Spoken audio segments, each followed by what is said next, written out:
ಇನ್ನು ಸ್ವಲ್ಪ ಇಕ್ಕಿಸ್ಕೊಳ್ರಿ. ಇಷ್ಟು ದಿನ ಇಕ್ಕಿದ್ದೆ ಸಾಕು, ಇನ್ನೂ ಇಕ್ಬೇಕಾ?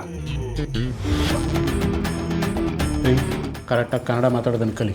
ನಿನ್ನೆ ಇನ್ನೂ ಹೇಳ್ಕೊಟ್ಟಿದ್ದೀರಾ, ಇನ್ನು ಮುಂದೆ ಮಾತಾಡ್ತೀನಿ. ಬೆಳಗ್ಗೆಯಿಂದ ಒಂಥರ ಆಡ್ತಾ ಇದ್ದಾಳಪ್ಪ ಇವಳು.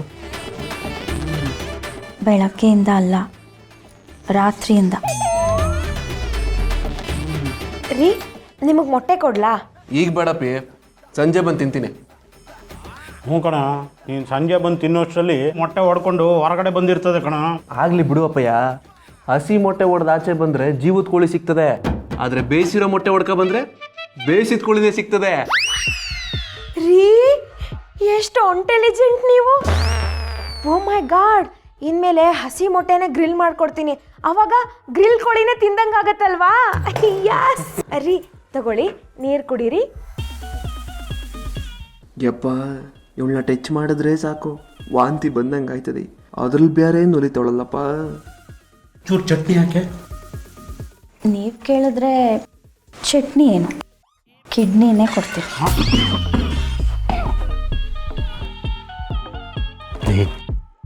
ಏನಾಯ್ತೆ ನಿನಗೆ? ಮಾಡೋದೆಲ್ಲ ಮಾಡಿ ಈಗೇನಾಯ್ತು ಅಂತಿದ್ದೀರಲ್ಲ.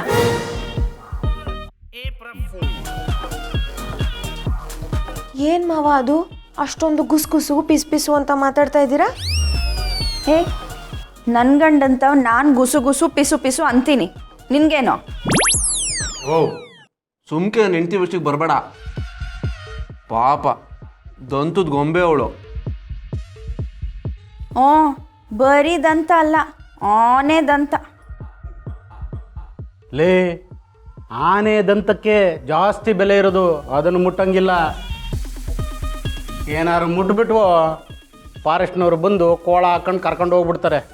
ಅದಕ್ಕೇನಪ್ಪ, ನಾವು ಮುಟ್ಟೋದು ಇಲ್ಲ, ಮೂಸೋದು ಇಲ್ಲ. ಯವ್ವ, ನೀನು ತುಂಬ ಉಲ್ಟಾ ಹೊಡಿತಾ ಇದೆಯಾ? ಇರಲಿ, ಒಂದಿನ ಟೈಮ್ ನೋಡ್ಕೊಂಡು ಮಾತಾಡ್ತೀನಿ. ಅಯ್ಯೋ, ನೀವು ತಿನ್ರಿ, ಹೋಗ್ಲಿ ಬಿಡಿ. ನನ್ನ ವಿಷಯಕ್ಕೆ ಯಾಕೆ ನೀವು ಜಗಳ ಆಡ್ತೀರಾ? ತಿಂಡಿ ಯಾರು ಮಾಡಿದ್ದು? ರುಚಿಯಾಗಿತ್ತು. ನಿಮ್ಮ ರುಚಿಗೆ ತಕ್ಕಂತೆ ಮಾಡೋಕ್ಕಾಗೋದು ಈ ಲೀಲಾ ಕೈಯಲ್ಲಿ ಮಾತ್ರ ಅಲ್ವನ್ರಿ? ಸೆರಿಗ್ಯಾಕೆ ಕೊಡ್ತೀಯಾ? ಟವಲ್ ಇಲ್ವೇನೆ? ನಿನ್ನೆ ರಾತ್ರಿ ಬೇಡ ಬೇಡ ಅಂದರೂ ಸರಿ ಕೇಳಿತಾ ಇದ್ರಿ, ಈಗೇನಾಯ್ತು? ಏಯ್, ಮಕ್ಕಳಿದ್ದಾರೆ, ಏನೇ ಮಾತಾಡ್ತಾ ಇದೀಯಾ? ರೀ, ತಗೊಳ್ಳಿ.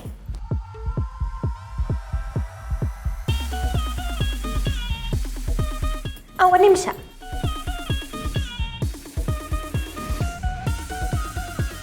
ಅಪ್ಪಯ್ಯ, ನಾವು ತೋಟಕ್ಕೆ ಹೋಗಿ ಕಾಯಿಗಳು ಬಿದ್ದವ ನೋಡ್ಕೊಂಡು ತಂದ್ಬಿಡ್ತೀನಿ. ರೀ, ಬೇಗ ಬನ್ರಿ, ಕಾಯ್ತಾ ಇರ್ತೀನಿ. ಬರ್ತೀನಪ್ಪಿ, ಬರ್ತೀನಿ. ಬೇರೆ ಇನ್ನೆಲ್ಲಿಗೆ ಹೋಗ್ಲಿ ಹೇಳು, ಬಂದೇ ಬರ್ತೀನಿ.